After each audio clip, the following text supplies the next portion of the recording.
All right, so let's take a look at the meta breakdown of the Challenger Cup. Farfaz Master Duel Challenger Cup Season 1. It's actually season... it is Season 1. Yeah, no, it says Season 1. Nice. See, the last Challenger Cup section we did was technically Season 0. It was a test period, but yeah. This is the deck breakdown for anyone wondering. Shoutouts to Shark for the beautiful graphic here. This is what we have, ladies and gentlemen. This is the top 16 breakdown of 256-man tournament we had after drops and no-shows and stuff like that. I think we still managed to end on like 245 sign-ups or something. So all halfway to 300 competitors played in the first official brand new format's first tournament.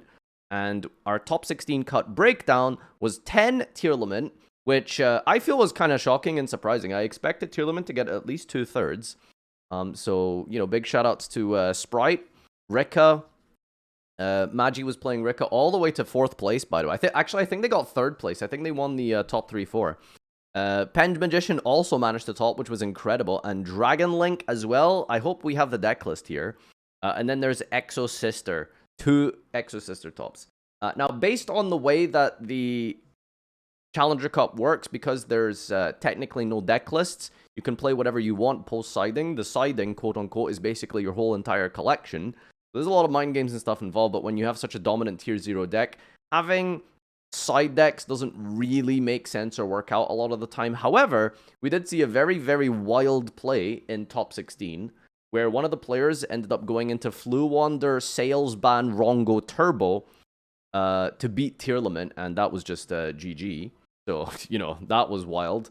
But overall, this deck list breakdown that you see here is to the underworld pretty much based on what the player told us. Wow, almost 3 years. Wiggle. Wiggle, wiggle. Wiggle, wiggle, wiggle. Hope you had a good weekend, Farfa. Thank you, Gordora. So this was based on the fact that someone sends in their deck list depicting what they played the most throughout Swiss. You can change your deck list in Swiss, and actually the person who won the entire tournament, when we watched the grand final play out in the best of 3, they didn't play any Sprite, but they did play, I think they just played Tier Limit, like, for 3 games. But throughout Swiss, they actually played Sprites. We can take a look at the deck list here. So this was technically the first place winners, like, most played deck list throughout Swiss. It was... Sprite Frog Control with the very interesting, cool, amazing floodgate, basically, of End of Anubis. All effects, spells, traps, and monsters that target a card in the grave or that activate in the grave are negated. So this was, you know, the most incredible, powerful, crazy, boneless monster you could summon. The logic and idea, I think, is that basically you just do your regular Sprite combo with your elf follow-up, plus you try end on a Mannequin Cat. And Mannequin Cat has obviously been played for quite a few months now in the TCG, and generally people have, you know, I think Josh was the first person to really popularize the going into Eret, Esset, Turtoise, Numen, or whatever, the Vanity's Emptiness, pretty much. But what you can do in this deck is when your opponent special summons a monster, you can target a face-up monster, special monster with the same type or attribute. So if your opponent special summons a dart monster, you go activate Mannequin Cat, special summon End of Anubis from your deck, and now they're soul drained for the entire duel. And of course, maining the D-shifters seems pretty important as well in a tier limit format, with the main deck triple talents, a lot of main deck main phase effects being activated, and then just going for, you know, fun ratios, I suppose, is what we're really doing here. 2 shifter, 2 talents, 2 evenly, 2 imperm obviously very sick, 2 DD Crow, really just diversifying the cards rather than going for 3 of, since they're hard once per turns for most of them. I guess kind of sort of makes sense in a way. I don't know, not my ideal way to deck build, but it worked out for Mounty here, so... pretty cool deck list. I don't know about Call by the Grave. Call by the Grave seems very mid. Drawing Called by the Grave going second into like an established tier limit field doesn't seem great. Yes, it stops like Rogue Colossus maybe coming back, or Kaleido Heart being summoned by chaining into banishing the Rhino Heart, whatever they activate to fuse on your turn. But, you know, it's fine. I think I'd be really cool and interested to see something wild like Silent Graveyard pop up in the format, but I guess not.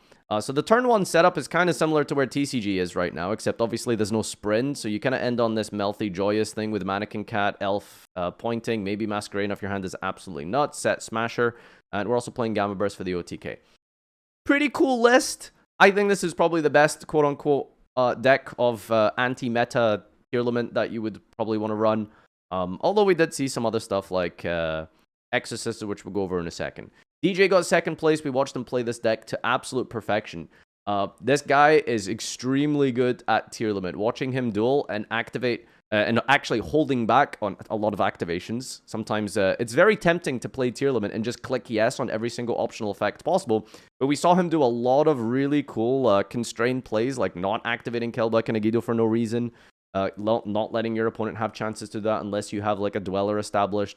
But this is basically as standard of a deck list you could ever possibly play with tier limit. There isn't really much room for changing this. This is as good as you can really get here. Triple DD Crow seems to be the hand trap of choice outside of Maxi, obviously. No Ash Blossom. I agree with that. I don't like Ash Blossom. I think Ash Blossom is really bad. It doesn't really stop anything. Like ashing like one tier limit mill or something isn't really going to like win you the game on the spot unless they already have quite a poor hand. Plus, they chain block a lot with things like Scream, the Instant Fusion, and the Merly combo with Kick Kalos, just making the Merly 2, etc. Yeah, I just don't think it's that great. Ashing the Search of Kick Kalos, okay, activate the other effect of Kick Kalos, sends itself anyway. I think Ash is pretty terrible. So the only real interchangeable cards here would realistically be like, I don't know, DD Crow, maybe if you don't want to play any hand traps, you could go for something a little bit more blowouty, like evenly matched, although that hasn't been super popular. And yeah, just maxing out on everything. I even actually saw people not playing Snow, because there isn't really a consistent way to get Snow into the graveyard unless you're playing like the wacky-tacky Danger version, which no one has been playing if you want to go for Curious and stuff like that. So no Danger tier limits yet. But you know, like when you're milling 10 cards, you probably hit a Snow eventually. Still worth decently playing. But the most important and cool thing about the extra deck I want to shout out to is the Zodiac package. Zodiac is like an absolute MVP. If you have a crazy hand, you can, end on a rank 4 as well, and it's the best way to out Floodgates and also establish a Zeus very easily. Making rank 4s in tier limit outside of, your typical fusion plays is actually the easiest way to access your extra deck, because you just make a generic rank 4, which is Chakanine, which only just requires 2 level 4 monsters of anything. Shoutouts to Broadbull. F's in the chat, thank you for your service. Broadbull died so Chakanine could run. You go Chakanine, you climb up into a Dryden pop a Floodgate, usually something like Goes in Match. Rivalry doesn't really matter. Probably usually Goes in Match because you can only control Earths and stuff like that. Macrocosmos. There's just a lot of like random stuff that these things kind of deal with. Then you can attack directly with Borbo, kiss your opponent on the lips for a mwah, whoo! 0, and then you establish a 4 material Zeus, clear the field, and then you can play in main phase 2, etc. etc. Card is absolutely insane. Other than that, the extra deck is very standard. There's nothing else you'd really change here. I guess like maybe I don't really know. I can't really think of anything else that would be worth playing. Sometimes I've seen people play Masquerena. The Gigantic isn't like super necessary. Baboska is also very good for stalling out against Floodgate decks, etc. White Woman, I suppose, sometimes play it. But yeah, shoutouts to DJ. This is a standard and as like good of a deck list you can really get for tier limit. There's very little room here to really want to try play anything else. Shoutouts to Megan though with this plant pile here. Look at this absolute beauty. Is it 40? 47? Oh my god, behemoth of a deck here. Yeah, personally, I would just not play this deck. I really don't think it's strong enough to beat tier limit. It just doesn't do enough, I think, to beat tier limit, except when you go first. But even going first and establishing full combo, this deck really struggles to give you spell and trap disruption. Tier limit is quite a monster heavy deck, but if they draw like instant or Perla Rhino or their own hand traps and stuff, I don't know, this deck just feels very weak to spells and traps. It's great against a monster heavy sort of hand, but I don't know. Regulus as well is very weird and contradictory in this deck sometimes, because there's a lot of cards that lock you into plants very early. I think it's Con or Glamour lock you super early. I think there's like a Sun Avalon path as well that also locks you into plant, the Snowdrop. Basically all the Rikkas kind of hard conflict with Regulus, but if you get Lily online early enough, it is still possible. And this deck obviously very much kind of hard loses to spells and traps. So, I guess like something like a Naturia Whiplash or Whiptail or whatever it's called is pretty decent, but didn't see them play this. Although they could be side decking it since you can do that with Cactus Bouncer and stuff like that. The only real good cards for going second is obviously the Maxi, and I don't know, hoping to draw like evenly Imperm for blowouts. Talents helps as well, but resolving Talents against tier limit isn't really good because there isn't much to draw into. You have to play into their field, activate Talents, draw 2, or take control to bait something. And then even then, it's like, when you stop this deck's one singular play of, like, normal Loci or Princess, it really kind of sort of falls apart. But, hey, what can you say? If you win enough dice rolls, you can establish an absolute behemoth of a turn 1 field. So, yeah. Shoutouts to Migan. Another anti-meta tier limit strategy is, of course, Exo Sister. Every time I see this deck, I really don't understand how it wins games. I think this deck is just so poor. I just think it's so bad. The only time I've honestly seen Exo Sister consistently defeat tier limit is by drawing Shifter, which is now at 2.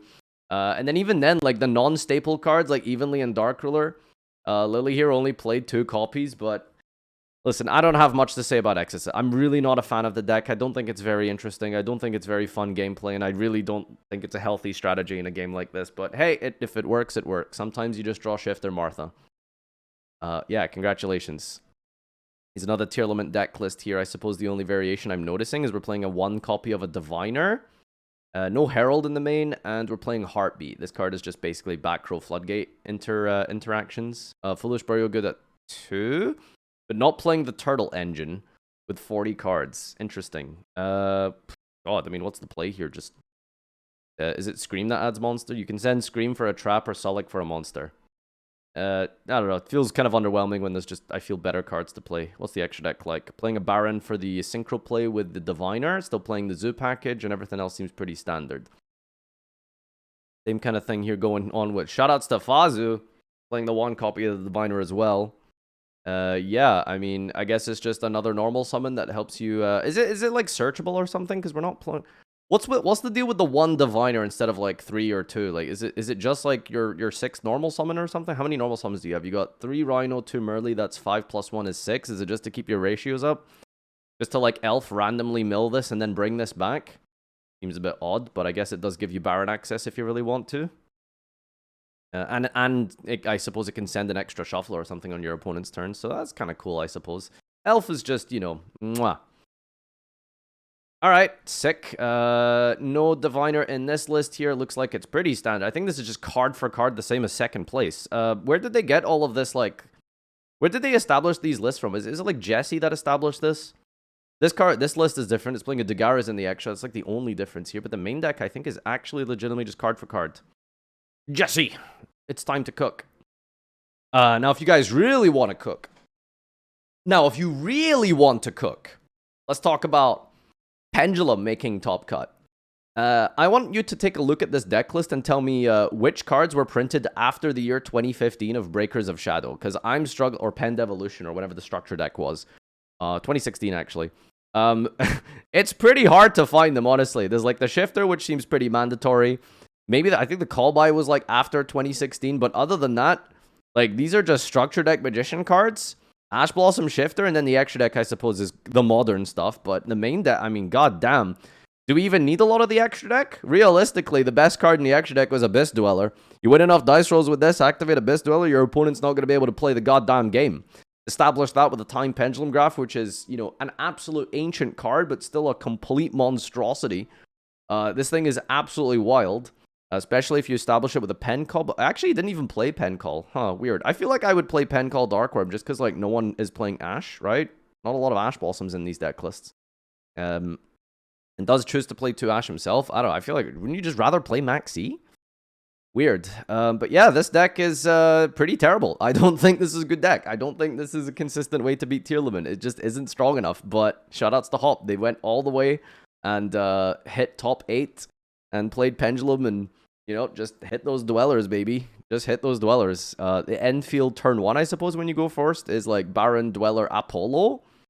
Like, that's kind of just really what you're doing. Maybe a Baboska as well if you want to play around Maxi, which, I mean, this deck is pretty good into Maxi because pen summoning 5 monsters is just 1 draw. And you can easily set up Pendulum Graph without playing into Maxi, so it's okay, I suppose. Dweller, Pen Graph, give your opponent like 2 cards for it is like fine. Not much to say about this. It's Pendulum. I mean, its deck has been around for like 6 years plus, and the win condition hasn't really changed that much. Just summon some guys and make some extra deck dudes, and it turns out that Dweller is the best one this format. So, shoutouts to Hops. Another Exosister deck list here. Not really much to say. More Floodgates in the main deck like Necro Valley, more going second cards like Crow. I prefer this deck list over the other one that got 3rd, 4th place or whatever. It just seems like there's better ways and more consistent ways to beat tier limit in here, but yeah. Here's another deck list here. I think this is 43 cards. We're playing the Turtle Engine. Not super popular, but common enough that you wouldn't really be shocked if someone played it. 2 Scream, because I guess we're on a budget or something, or we just wanted to make space for a Heartbeat. Then again, we're playing 43. The one-off Herald of the Orange Light is really, really crazy if you draw it at the right time. Game-winning card into a Maxi or a Shifter or something, so shoutouts to Herald at 107 Drytron. What can I say? Alpha died so that Herald could survive. I do like this as well because I think the getting the field spell is like the ultimate win condition. It's the absolute best card in the deck. Like activating Pearl Rhino and starting your combos from there is super strong. And yeah, getting ways to consistently do that is fine. Milling your turtle or your thing to the Garnet so that this thing can't activate sucks, but you have shufflers because you can put back your own cards with it, which is a pretty ridiculous way to run that. So yeah, not really much else different from the other decks other than, I guess, the Herald and the Turtle Engine. So shoutouts to the Turtoise, which, by the way, is an Aqua monster. It helps you make Kit Kalos and Rook. What's the other Aqua one? Kaleido Heart and Kit Kalos. Yep, there you go. So, good little fusion boy here. Anything else here? This one looks exactly the same as before with a Heartbeat. Not much differentiation in the tier limit deck list, honestly. This one's playing as Snow. We didn't see Snow in the other ones, actually, but evenly in the main deck for this one. Ren out here playing a 55 mash. Like, I mean, this is very unorthodox. We're also playing King of the Swamp, by the way. I don't understand King of the Swamp. I really don't. I would argue that it's a budget version of the deck, but it's definitely not budget because we're playing, you know, triple Rhino, the triple Scream, and, you know, clearly money wasn't an issue with this deck. I don't know what the logic is with King of the Swamp. I don't know why people like King of the Swamp. I don't think it's that great. But King of the Swamp, hard make a window maybe or something. Cheat out boss monsters. Cheat out boss monsters like who? Like, can it cheat out window, I suppose? Is that logic? I don't know, maybe. Can you summon window by sending back King of the Swamp and a dark? Oh, it doesn't even cheat out window. What the hell's the point of it? What's the point? I just think it's such a bad card. This is great if you're on a budget and you can't afford, like, I don't know, Rhino Hearts or something. It's a super rare. It's easy to craft, but cheat out Kaleido, I guess. Like, I just don't like it. I really just don't like it. One random Super Poly in 50 cards as well. It's just, I don't get it. Super Poly doesn't even seem that good in the tier limit mirror match because all of the tier limits trigger when they go to the graveyard. You Super Poly your opponent's Rook and Kaleido Heart and they just trigger their effects. Rook comes back, right? This fusion card sent to grave by a card effect. Yeah, Rook comes back and then Kaleido Heart just sends and brings itself back and then says, like, it literally pluses your opponent. So I don't know what it's about. We did see Rook go into the Masquerena Avramax combo in Top Cut, and that was just like an absolute challenge for his opponent to deal with. Yeah, just unplayable. Just struggling to find a way to deal with this. So, yeah, I think it was the Pen player who struggled to out Avramax. That was funny. Yeah, Ren was the one I think that lost to Pop or something for the top 8 spot. Anyway, that looks like yeah, that's your coverage for the luxury. What am I saying? For the Challenger Cup. And yeah, I guess it's cool to see some sprite representation, although it is just an anti-meta Floodgate deck. But what can you really see? Unfortunately, we didn't get the Dragon Link deck. I don't know. They didn't want to send in their deck list. They're keeping secrets for the next Challenger Cup or something. They want to keep those these points because, you know, the Challenger Cup has a point system. You can enter into the final. So I'm really a depressy saddy that we didn't get the Dragon Link deck list. But hey, there it is, ladies and gentlemen, the Challenger Cup.